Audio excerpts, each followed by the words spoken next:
November 1956, Weatherford, Texas. A small tailor shop on the south end of Fort Worth Highway.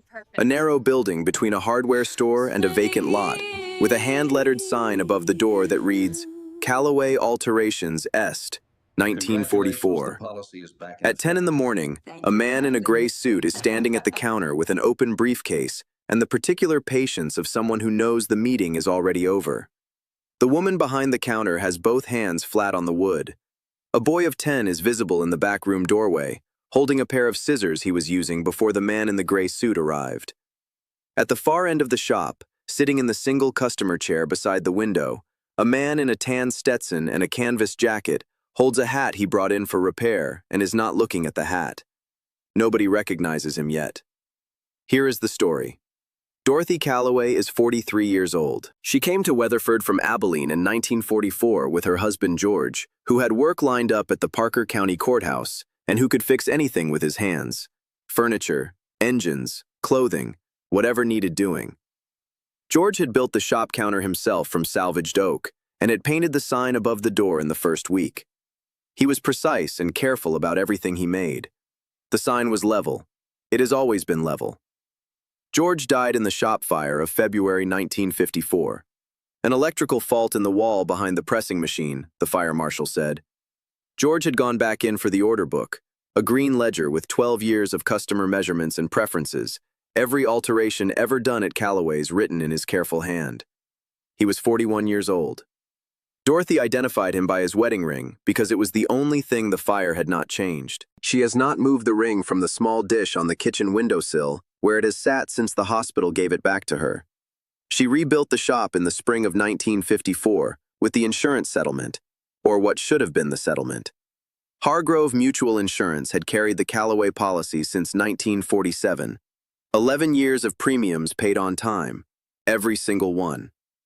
When Dorothy filed the claim in March of 1954, the company sent an adjuster named Carl Briggs. Carl Briggs spent 2 days in the shop and then sent a letter that said the claim was under review, pending investigation of the fire's origin. The investigation took 4 months. In July, they sent a second letter. The settlement offer was $2,100, less than a third of the assessed value of the shop and its contents. The reason given was a clause on page 9 of the policy relating to electrical maintenance records, which the Calloways had not been required to submit annually, but which Hargrove now claimed established a pattern of negligence. Dorothy hired a lawyer in Fort Worth who took the case on contingency and settled for $3,400 in November of 1954. It was not enough. She rebuilt what she could and borrowed $800 from her sister in Abilene for the pressing machine and reopened in January of 1955. She has been paying her sister back $40 a month since then. She has also been paying Hargrove Mutual. She renewed the policy in January of 1955 because she had no choice. The building lease required proof of insurance. She paid the premium every month. The new policy was more expensive than the old one and covered less. She paid it because she had to. In October of 1956, Dorothy received a letter from Hargrove Mutual informing her that her policy was being canceled. The reason given was a late payment in August, 12 days late. A payment Dorothy had documentation to prove had been submitted on time and held by the post office during a processing delay. Without insurance, her building lease was in breach. Without the lease, she had no shop. She had 30 days to provide alternate coverage or vacate the premises. Please press the height button on your phone to support my videos and me. She had spent 3 weeks trying to find alternate coverage. Every company she approached either declined outright or quoted premiums she could not afford. The last broker she called referred her to Hargrove Mutual's regional office in Fort Worth. The regional office sent a man named Ellis Drummond. Ellis Drummond is 50 years old, in a gray suit that fits well and shoes that have been recently polished. He is not unkind. He is the particular kind of man who performs competence as a substitute for conscience, who does difficult things efficiently and calls the efficiency professionalism. He has placed his briefcase on Dorothy's counter and opened it and explained the situation with the precision of someone who has given this explanation many times. The policy cancellation is valid, he says. The documentation she provided regarding the postal delay is noted, but does not meet the cure threshold under the policy terms. Without reinstatement, which requires a full premium payment plus a reinstatement fee of $240, the policy lapses at month end. He looks at her across the counter. "I'm sorry, Mrs. Calloway. I understand this is difficult." Dorothy's hands are flat on the counter. She has the expression of a woman who has been told difficult things before and has learned not to show what they cost her until she is alone. "The reinstatement fee," she says. "Can it be paid in installments?" Drummond shakes his head. "It's a lump sum requirement under the policy terms. I have $80 I can put toward it today." Drummond closes his briefcase. "I'm sorry," he says again. In the back room doorway, the boy has not moved. His name is James. He is 10 years old, and he has his father's eyes and his mother's composure, and he has been listening to this conversation with the stillness of a child who understands more than he is supposed to. Where are you watching from? Drop your state in the comments. I want to see how far this story reaches. The man in the customer chair sets the hat on his knee. He has been in the shop for 20 minutes. He came in off Fort Worth Highway for a hat repair, a loose band, a simple job. He sat in the customer chair and Dorothy took the hat and said it would be 20 minutes, and he sat and picked up an old copy of Life magazine from the side table and did not open it. When Drummond walked in, he set the magazine down and watched. He has been watching the way he watches everything, taking it in completely, making no sign of what he is doing with what he sees. He has seen the form Drummond placed on the counter. He has seen Dorothy's hands flat on the wood. He has seen James in the doorway with the scissors. He has been in the chair long enough to understand the full shape of what is happening. "Mr. Drummond." Drummond turns. He looks at the man in the tan Stetson. Something moves across his face. The arrival of a recognition he is not immediately certain how to use. "The reinstatement fee, $240. "Yes, sir." The man stands up. He is a large man, and he carries the height the way men carry it when they have always had it, without effort, without performance, simply as the fact of themselves. He crosses to the counter. He sets his hat on the wood beside Drummond's briefcase. He reaches into his jacket and takes out his wallet and opens it on the counter. He counts $240 onto the wood, one bill at a time, slowly. The sound of each bill is very clear in the quiet of the shop. He does not count aloud. He does not need to. Every person in the room counts along. When he reaches $240, he squares the stack with one hand and pushes it across the counter toward Drummond. Then he looks at Drummond directly for the first time. "You'll reinstate the policy today, in writing, before you leave this shop." Drummond looks at the money. He looks at the man. The recognition has arrived and settled, and he is recalibrating with the particular speed of a man in a gray suit who understands the situation has changed. "Sir, the processing normally takes today," the man says. He does not raise his voice. "The policy was valid. The payment was made on time. You know that, and I know that, and everyone in this room knows that." He looks at the money on the counter. Her husband paid that premium every month for 11 years.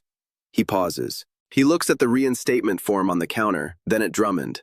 11 years, not one payment late. You know that. The file you're carrying says that. He looks at Drummond steadily. "You owe her this. Reinstate it." Drummond looks at his briefcase. He looks at Dorothy. He looks at the money. He looks at the man beside the money. He opens the briefcase. He takes out a policy reinstatement form. He puts it on the counter and uncaps his pen and begins to fill it in. His handwriting is the handwriting of a man who fills in forms every day. Neat, practiced, efficient. He writes the date. He writes Dorothy Calloway's name and the shop address.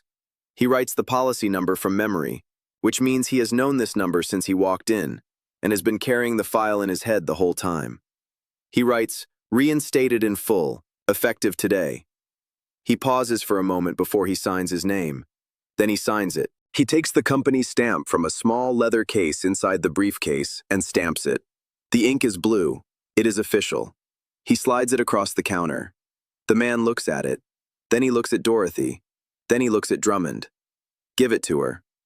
Drummond picks up the form. He walks around to Dorothy's side of the counter. He holds it out. Dorothy takes it. She looks at it the way she looked at the fire marshal's report in 1954, and the adjuster's letter, and the settlement offer, and every document that had come at her since George walked back into a burning building. Carefully, fully, making sure she understands exactly what it says before she allows herself to react to it. The stamp is real. The signature is real. The date is today. Her hands are steady. The man picks up his hat from the counter.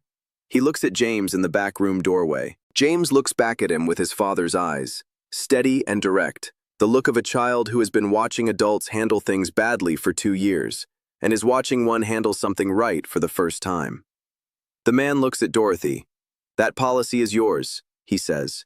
"You paid for it. 11 years of premiums on time. Nobody can take what you paid for." He puts on his hat. He walks to the door. He stops with one hand on the frame without turning around. "That boy of yours, whatever he decides he wants to do." He pauses. "Let him decide what's possible, not anyone else." He opens the door and walks out onto Fort Worth Highway. The November light is flat and cold on the pavement. His station wagon is parked at the curb. He does not look back at the shop. Dorothy stands behind her counter holding the reinstatement form. Ellis Drummond picks up his briefcase. He latches it. He looks at the $240 still sitting on the counter where the man left it. He looks at Dorothy. Something has shifted in his face. Not quite remorse, not quite guilt. Something in that neighborhood that a man of his particular professional formation does not easily allow himself. "The premium for next year," he says quietly. He does not look at her when he says it. "Consider it paid." He sets his briefcase down, opens it one more time, writes something on a small form, signs it, stamps it, and slides it across the counter. A premium credit notice. 1 year. Then he picks up his briefcase and walks out without saying anything else. Dorothy looks at the money. She looks at the reinstatement form. She looks at the door. James comes out from the back room. He still has the scissors in his hand. He comes and stands beside his mother at the counter and looks at the form. "Mama," he says, "is that ours?" Dorothy looks at the form, then at her son, then at the ring in the dish on the kitchen windowsill, visible through the doorway to the back. "That's ours," she says. She finds out who the man was the same afternoon, from the hardware store owner next door, who had seen the station wagon and recognized it. He came over at closing time and told her in the doorway of the shop, his hat in his hands, speaking quietly. Dorothy listened. She thanked him. She locked the shop and went upstairs. She made supper and ate it with James at the kitchen table. James talked about school. Dorothy listened and answered, and did not say anything about the afternoon. After supper, James did his homework at the table, and Dorothy sat in the chair by the window where George's ring was in the dish on the sill, and looked at the ring for a long time. She told James the next morning at breakfast. She told it straight, the way George had always said important things should be told, without softening and without drama, just what happened in order. James listened without interrupting. He was 10 years old, and when she finished, he sat with it for a moment, the way his father used to sit with things, giving them the weight they deserved. Then he said, "Is he going to want it back? The money?" Dorothy looked at her son. "No, but I'm going to pay it back anyway." James nodded. He looked at his cereal. Then he looked at his mother. "Good," he said. "That's how it should be." Dorothy looked at him. He was 10 years old, and he had his father's eyes and his father's sense of how things ought to work. She looked at him for a moment and thought about George walking back into a burning building for an order book, the particular precision of a man who believed things were worth going back for. She paid it back. She did. It took her 7 years. She sent money orders to the Encino address, small amounts, $20 and $30 at a time, every few months when there was something to spare. She did not miss a payment to her sister. She did not miss a premium payment to Hargrove Mutual. She did not miss a money order to Encino. In the spring of 1963, every money order came back in a single envelope from California. Inside, a note on plain paper, 3 sentences. "Dorothy, I never cashed any of it. The policy was paid the morning your boy stood in that doorway and understood what was happening. Keep the shop running. J.W." Dorothy read the note at the counter of Calloway Alterations on a Thursday morning before the shop opened. She read it once. Then she read it again more slowly, the way you read something when the first reading was too much to take in at the proper pace. She sat down on the stool behind the counter. She sat there for a long time with the note in her hands, and the shop quiet around her, and George's ring visible through the back doorway and its dish on the kitchen windowsill. Then she put it in the drawer beneath the register, where she kept the things that mattered. James Calloway graduated from Parker County High School in 1964. He studied law at the University of Texas. He became an attorney in Fort Worth, specializing in insurance disputes. He has been practicing for 30 years. When people ask how he chose the field, he tells them about a November morning in 1956, about a man in a gray suit with a briefcase and a policy cancellation, and about another man who sat in a customer chair and watched until he understood the situation and then stood up. He does not always say who the second man was. Sometimes he does. It depends on who is asking. Dorothy Calloway ran Calloway Alterations until 1981. The sign above the door was still level when she retired. James had it taken down carefully and kept it. It is in his office in Fort Worth now, leaning against the wall behind his desk where he can see it from his chair. On the wall above his desk, two items are framed side by side. The insurance reinstatement form, dated November 1956, signed by Ellis Drummond, stamped in blue, and the note, 3 sentences. The handwriting clear and plain. The morning light comes through the office window and crosses both frames every day. It stays for a while, then it moves on. If this story reached you, do me a favor, pass it on. Share it with someone who kept going when the system said stop. There are more stories coming.